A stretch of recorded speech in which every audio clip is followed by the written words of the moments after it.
Waalaikumsalam warahmatullahi wabarakatuh. Waduh, maaf nih ganggu aktivitasnya. Oke. Wah, Mbaknya dari mana ini? Saya dari LDS TV. Oh, Pak. siap. Sama Bapak sebagai Ketua DPR Kota Metro ya, Pak ya. Insya Allah. Ini enaknya saya panggil Pak atau Abang atau gimana nih, Pak? Mungkin mau lebih dimudahkan. Kalau yang lebih mudah Bang, Bang, oke. biar lebih akrab. Oke, saya panggil Bang Tondi ya. Siap. Bang Tondi, sebagai Ketua DPR Kota Metro pasti punya rutinitas. Mungkin bisa cerita-cerita nih untuk pemirsa yang ada di rumah, bagaimana sih keseharian seorang tokoh masyarakat yang bisa dikatakan Ketua DPR nih, wakil rakyat. Tapi biar kita rileks mungkin sambil keliling-keliling ya Pak ya. Oke. Silakan. Kalau gitu boleh masuk ya Pak? Silakan. Ini rumah sama-sama ini, namanya rumah rakyat. Silakan.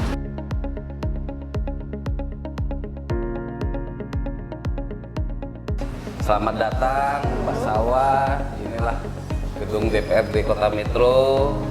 Ya sehari-harinya begini. Mungkin ini teman-teman lagi banyak kegiatan turun ke daerah pemilihan. Turun ke daerah. Karena kita sedang dalam proses perencanaan, pembahasan KPPS dan RAPBD. Oh begitu ya Pak. Jadi ya lagi nyerap aspirasi mungkin. Lagi nyerap aspirasi. Jadi Ya. bisa dibilang gedung DPR ini sepi ya Pak, karena banyak yang Karena anggotanya nggak banyak juga, cuma 25 orang.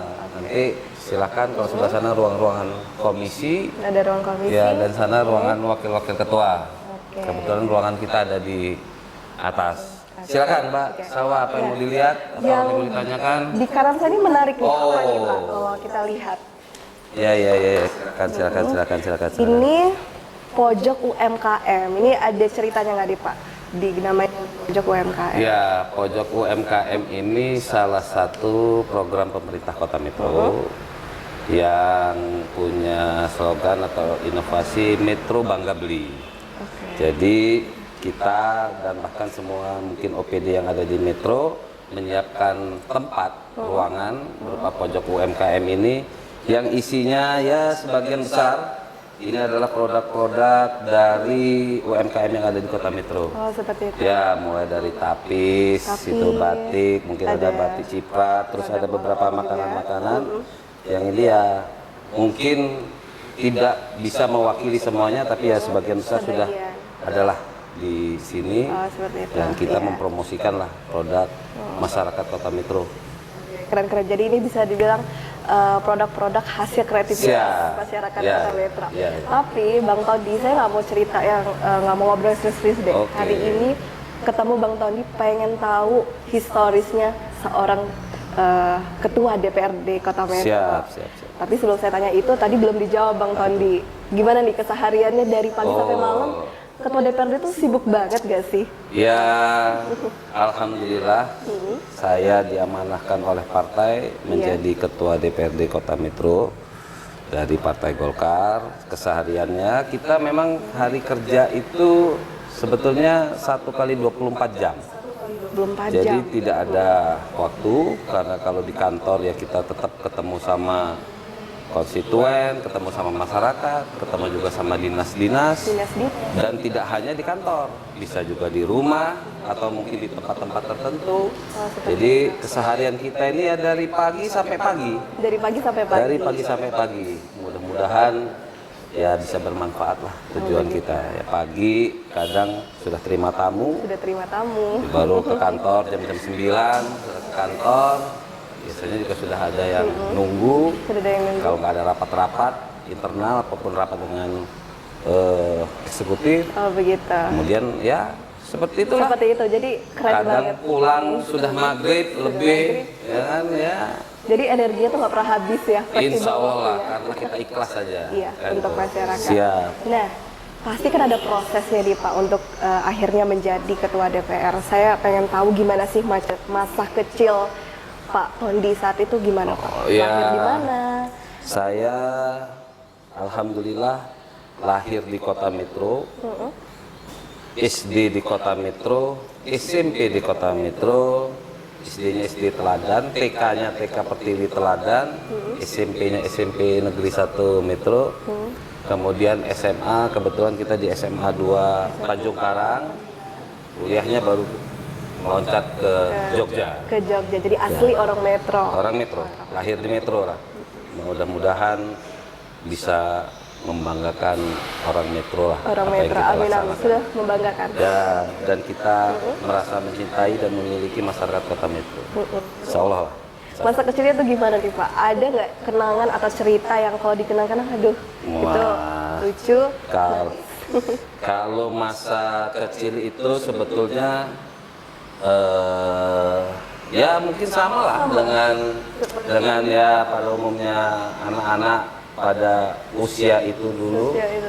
Kebetulan mungkin yang masih banyak kita ingat itu adalah pada masa-masa SMP. Masa-masa SMP ya Pak? Ya, Pak? karena yang masih terjalin sampai hari ini komunikasi itu adalah yang paling banyak itu adalah teman-teman di Teman-teman dari SMP. Ini aja sebelum ke kantor hari ini masih ketemu sama teman-teman di SMP luar karena biasa. kita juga ada kegiatan lah, kegiatan keagamaan, Silaturahminya sosial, masih silaturahmi erat. masih kita jaga. Tapi nih Pak ya, sebagai sosok ketua DPR pasti berpikirnya, wah ini sekolahnya pasti juara kelas nih, pinter banget nih, cerdas banget nih. Ini gimana nih masa-masa sekolah Pak Tondi seperti itu apa justru tidak nih? Kalau SMP, kalau SD masih lah, kita masih masuk ranking lah. Masuk ranking. SMP sudah mulai agak, karena sudah mulai agak nakal, sudah mulai agak kenal banyak urusan. Ya, tapi alhamdulillah kita dulu itu kan salah satu cita-cita teman-teman yang ada di Metro waktu SMP itu kan sekolahnya dulu di Bandar Lampung. Sekolahnya di Bandar Di Bandar Tanjung Karang kan itu. Alhamdulillah saya punya kesempatan untuk sekolah di SMA Negeri 2 Tanjung Karang. SMA 2. Jadi kalau dibilang pinter amat juga enggak, tapi ya blow on amat juga enggak, karena bukunya masih bisa keterima di salah satu sekolah favorit dulu. Ya mudah-mudahan sampai sekarang masih favorit lah SMA 2 Tanjung Karang itu. Keren. Jadi ya kalau nakal, nggak nakal-nakal amat lah. Ya cuman paling bolos-bolos kan itu. Pacaran nggak banyak-banyak amat juga. Bahkan saya lupa kalau saya punya pacar apa nggak dulu. Tapi kayaknya enggak lah. Kita ini nggak nakal-nakal amat. Cuman ya paling bolos-bolos lah. Itu aja. Marah-marah guru. Ya. Ada juga. Ada yang dilempar penghapus di setrap kiri kanan. Biasalah. Nah, jadi Bapak ini bisa dikategorikan ya tidak terlalu yang berprestasi banget, tapi nilai aman ya Pak ya? Insya Allah alhamdulillah aman. Makanya masih bisa terus lah. Insya Allah aman. Walaupun nggak cerdas-cerdas amat. Nah, ini bisa jadi inspirasi juga nih untuk pemirsa yang ada di rumah. Kalau mau jadi seperti Pak Tondi, ketua DPR harus punya nilai yang aman juga. Jadi sekolah itu masih penting ya Pak ya? Sekolah itu penting, tapi menurut saya ekstrakurikuler itu lebih penting. Wah, itu Ya. poin bagus tuh Pak. Sebetulnya Kenapa itu, tuh? karena sebagian besar mental kita, kebiasaan kita ini adanya di ekstrakurikuler. Adanya di ekstrakurikuler. Dulu saya SMP itu pramuka. Jadi salah satu yang membentuk kita ini ya dari kegiatan itu. Dari kegiatan-kegiatan di luar. Olahraga, apa ya, itu melatih kedisiplinan, Benar sekali. ya kan, sportivitas, itu yang bisa apa kita bawa sampai usia sekarang Ini ini. dewasa itu ya, mau Iya. jadi bekal. Ya, jadi bekal lah. Soft skill itu didapatkan Iya. dari kegiatan. Iya, kalau yang cerdas kan banyak. Ya, cerdas banyak, Kan tapi tuh, kalau yang punya skill lebih Punya itu skill kan lebih? yang lebih dicari kan kira-kira kan gitu. Oke. Jadi ya jangan segan-segan lah, bukan berarti nilainya kurang itu macet enggak. Iya, oke. Iya. Yang penting semangat usaha, Semangat belajar, usaha. nggak berhenti belajar, Benar, Pak. itu aja. Oke, punya Rezeki itu kegigihan hanya itu ngatur. penting. Iya benar. Kegigihan. Siap. Terima kasih. Gimana ruang ketua DPR Kota Metro, kita boleh ke sana Pak? Silakan. Boleh, silakan naik ke atas. Kalau yang di bawah ini ruang komisi dan wakil Ruang wakil komisi. ketua. Oke, kita langsung Kita ke atas ada. ya Pak. Siap. Tadi Pak. Silakan.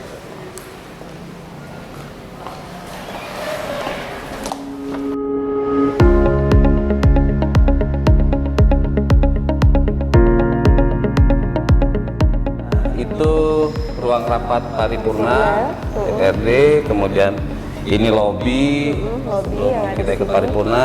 Oke. Nah, ini Itu ruangan kita. Bapak. Wah, menarik nih. Ya, mudah-mudahan bisa menerima lah, kan kira-kira kan gitu. Silakan Mbak, Iya. Ayo Mbak, silakan masuk. Ini ruangannya. Ini ruang tamu. Ruang tamu. Ya, Jadi saya kebetulan dikasih fasilitas 2 ruangan. Ini ruang tamu. Sebelah sana nanti ruangan kerja. Ruang yang kerja. bisa kita lihat. Kalau kita mau ngobrol-ngobrol soal tamu, tamu di Sini. sini tempatnya. siap. Silakan Mbak. Kita duduk ya Pak ya. Siap, silakan. Silakan.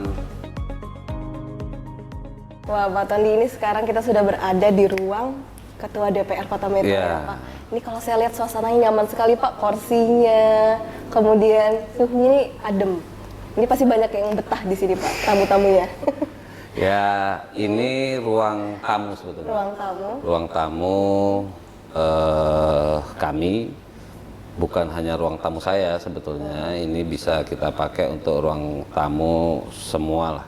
Semua artinya baik itu tamu-tamu teman-teman dari komisi, baik itu tamu-tamu dari fraksi maupun dari DPRD daerah lain atau seperti apa, biasanya memang kita terima di sini. Selain itu juga kalau kita menerima kepala daerah, sama juga dengan ruang tunggu lah. Kalau seandainya kita akan melaksanakan paripurna. Jadi memang bukannya juga kita buat senyaman mungkin. Kalau senyaman mungkin nanti malah nggak pergi-pergi kan gitu. Nggak mau pulang, Pak. Ya, jadi tapi kan karena kita menghargai, menghormati tamu, kan bagaimana caranya kita menerima tamu itu senyaman mungkin. Senyaman mungkin. Ya mudah-mudahan ini bisa diterima lah, bisa kita gunakan sama-sama lah. Iya, Pak. Ya kalau Mbak Salwa betah berarti ini sudah enak ini. Iya, Pak. Tadi kan kita di awal diskusi kita kan sudah Bapak ceritain ya Pak, masa remaja Bapak. Kemudian kalau bisa saya simpulkan Bapak ini balance antara akademik dan non-akademiknya. Tapi kalau bisa Bapak memberi pesan sebenarnya apa Pak yang ingin disarankan untuk anak-anak muda yang mungkin punya cita-cita dan tujuan yang sama seperti Bapak nih untuk mewujudkan Kota Metro ini bisa jadi kota yang berkelanjutan mungkin. Ya, saya dulu juga di waktu kecil lah atau masih sekolah lah, itu nggak pernah berpikir untuk jadi anggota dewan. Anggota dewan. Ya, jadi ketika sudah selesai kuliah, itu mau jadi PNS pada saat itu kok kayak yang nggak tertarik, mau jadi ABRI badan nggak kuat. Ya kita coba sebelumnya setelah kita selesai kuliah kita di dunia kontraktor. Saya di dunia kontraktor tuh lebih kurang sekitar ya 5-6 tahun. Nah di 5-6 tahun itu kita ngobrol-ngobrol, sering ketemu sama senior-senior, sering ketemu sama orang tua. Gimana sih coba kalau jadi anggota dewan? Pertama saya ikut jadi anggota dewan itu tahun 2009. 2009 itu saya ikut pemilu legislatif. Kemudian tapi sebelumnya saya masuk Partai Golkar itu lebih kurang 2006. 2006-2007 itu saya sudah masuk Partai Golkar dan jadi pengurus DPD Partai Golkar Kota Metro. Kemudian 2009 saya ikut pileg tapi gagal.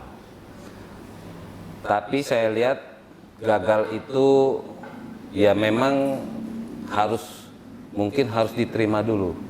Harus kita terima dengan lapang dada, tidak perlu protes sana sini, tidak perlu juga kita kecewa berlebihan, tidak perlu juga menyalahkan siapa-siapa. Artinya mungkin kita belum dikasih kesempatan sama Yang Maha Kuasa untuk jadi anggota dewan. belum rezeki sana. Ya, belum rezeki lah. Kemudian dari 2009 berjalan sampai 2014 saya ikut lagi pileg di 2014 dan alhamdulillah bisa masuk. Saya ingat itu pada saat 2014 saya perolehan suaranya itu kursi terakhir di Dapil Metro Pusat. Jadi kursi terakhir lah. kursi terakhir dari Dapil Metro Pusat untuk seluruh partai. Oh, Pak. Kemudian jadi saya mulai jadi anggota dewan itu 2014. 2014. Ya. Dan selama 2014 sampai 2019 lah itu kita menjadi anggota dewan. Saya jadi ketua fraksi dan ketua komisi.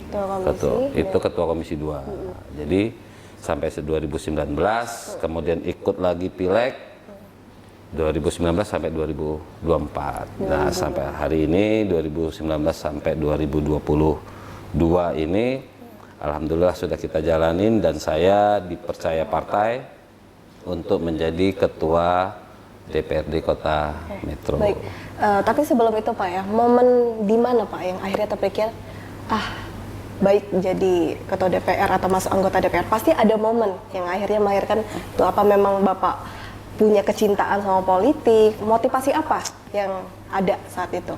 Di mana momennya? Sebetulnya kalau dibicarakan momennya itu banyak sebetulnya. Banyak yang sudah. Karena saya lihat ada satu obrolan, kita ini kan swasta. Kita ini swasta. Kalau kita ini PNS, mungkin ada kesempatan untuk menjadi kepala dinas, menjadi sekda, menjadi asisten, jenjang karirnya ada. Kalau mau jadi TNI Polri kan mulai dari letnan, kapten, mayor sampai dengan jenderal. Kalau swasta ini apa? Nggak ada kan tahapannya. Mau kita nggak punya duit, sampai punya duit, ya nggak ada apa-apa. Kan gitu. Artinya tetap menjadi swasta. Itulah yang menjadi pemikiran, inginnya kita menjadi pejabat. Satu-satunya yang bisa jalur swasta apa? Ya cuma jadi anggota dewan. Itu dulu. Itu dululah hasil obrolan-obrolan itulah akhirnya kita kepikir, ya cobalah kita menjadi anggota dewan. Itu yang pertama. Yang kedua, dalam obrolan-obrolan itu juga sebetulnya ilmu politik ini kan hampir di semua bidang. Semua bidang itu sepertinya kan harus pakai, akhirnya bicaranya politik walaupun dalam tanda petik lah, semuanya. Kemudian yang ketiga, kita juga maunya bagaimana bisa menyampaikan keinginan masyarakat ini. Dulu kan kita masih di luar, jadi ngomong, oh ini kita usul jalan kita jelek, ini ya. Jadi banyak tahu. Ya karena kita merasa kok ini nggak nyampe sih kan itu. Ya kan jalan rusak kok nggak bagus-bagus. Ya, itu salah satu rasa kita untuk bisa mewakili dan berbuat lebih banyak untuk masyarakat. Ya alhamdulillah lah. Yang penting doanya bagus untuk berbuat. Nah, itu saat itu Pak. Sekarang setelah menjadi ketua DPR pasti sudah berbeda rasanya, perspektifnya. Selama 3 tahun ya Pak menjabat, apa nih yang paling berat terasa ataupun pemikiran-pemikiran yang saat ini sudah berubah dibandingkan dulu?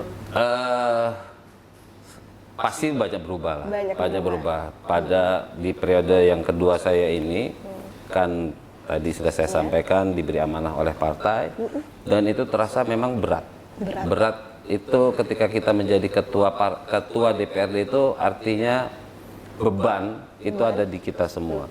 Saya tidak merasa bahwa saya adalah pimpinan dari anggota dewan yang lain. Karena apa? Kita ini sama sebetulnya. Kita ini sama, hanya saja itu tadi memang ada aturannya menjadi pimpinan dewan, dan itu memang diamanahkan oleh partai, maka saya menjadi ketua dewan untuk menyatukan pikiran-pikiran, keinginan-keinginan dari teman-teman anggota dewan ini sebetulnya yang berat ya. Ya, Metro ini anggota dewannya ada 25 orang. 25 orang. Ada 7 partai walaupun dia tergabung di 6 fraksi. Dan itu belum tentu sama pikirannya.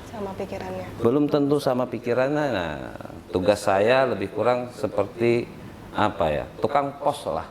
Dari sana pesannya ke sana, di sana kita temuin sana, yang sana.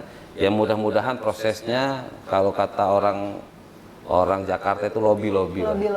Nah, mudah-mudahan alhamdulillah sampai hari ini ya bisa seperti bisa inilah. berjalan dengan baik juga ya dengan Insya Allah bisa berjalan dengan baik walaupun nggak sempurna. benar sekali. Perlu ada sentuhan seni komunikasi dan humanis ya Pak Iya. pendekatan. Kalau gitu Pak, saya penasaran banget nih Pak. Mau tahu gimana sih ruang kerja yang realnya Ketua DPR Kota Siap. Di mana nih, Ada. Pak? Silakan kita ke sebelah. Bisa lewat pintu sini, bisa lewat pintu sana.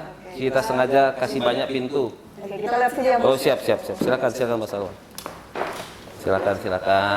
Terus ke sini aja nggak apa ya? Silakan. Nah ini sebetulnya pintu rahasianya ini Mbak. Silakan Mbak Salwa. Ya silakan masuk silakan. Nah inilah ruang kerja saya. Ini adalah tempat rapat. Biasanya kita pakai untuk rapat pimpinan, ketua-ketua fraksi atau ketua-ketua komisi. Ya itu tempat duduknya Mbak Salwa. Ya beginilah. Mungkin cukup lah, udah cukup buat saya, udah nyaman. Iya Pak. Mudah-mudahan tamunya juga berasa nyaman. Silakan Mbak Salwa. Jadi ini benar-benar yang ada di sini saksi bisu perjuangan Bapak ya. Di sini lah dari pagi sampai malam kadang-kadang di sini. Siap. Silakan Mbak Salwa. Saya duduk ya, Pak. Silakan.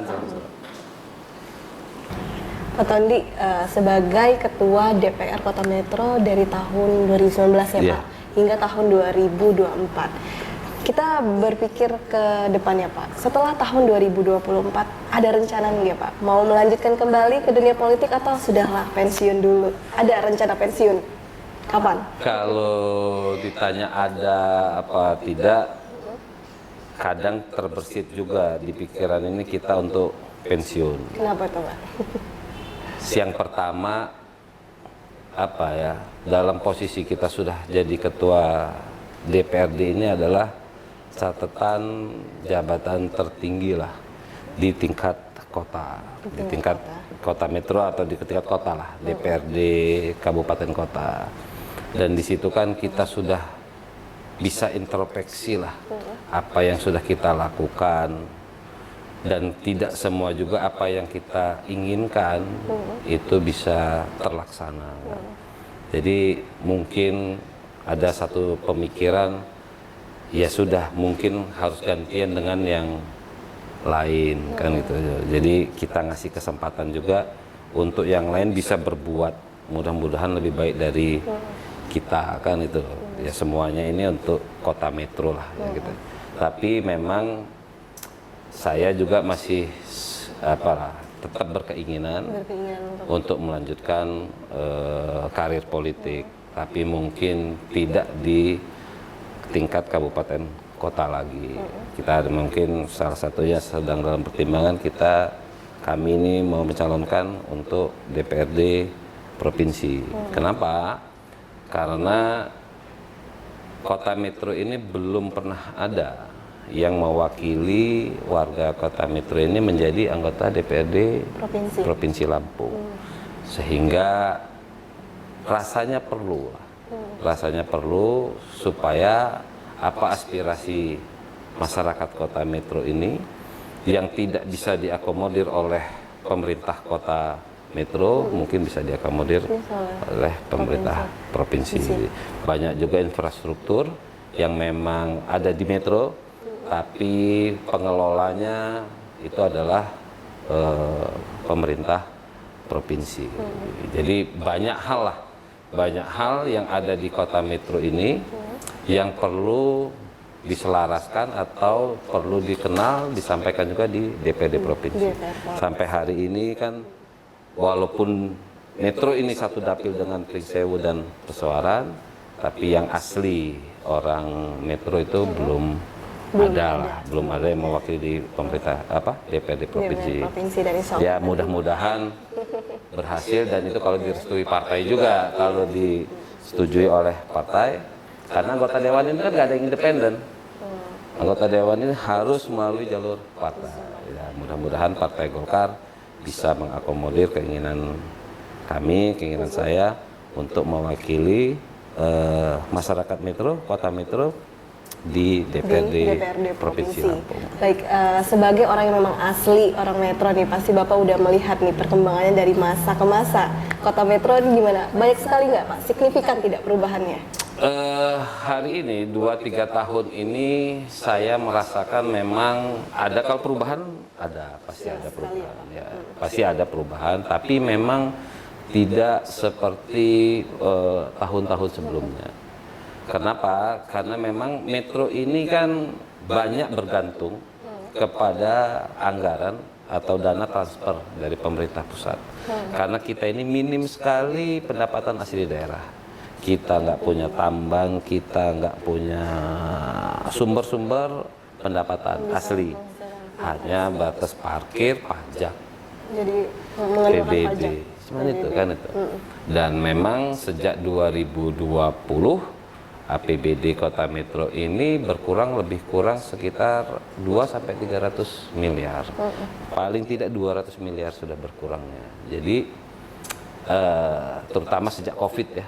Sejak Covid itu APBD kita berkurang, makanya mungkin salah satunya Kota Metro ini kurang juga terlihat lah.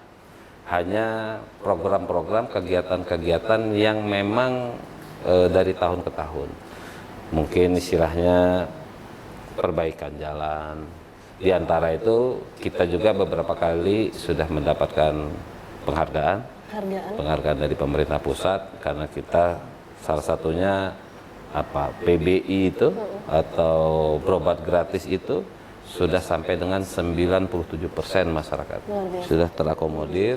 Hanya tinggal sedikit lagi ya, mudah-mudahan tahun depan bisa kita akomodir semua. Kemudian ada beberapa misalnya penghargaan terkait dengan program catatan sipil, kemudian juga tentang penanaman modal PTSP, dan juga rumah sakit Metro ini sekarang sudah terakreditasi A.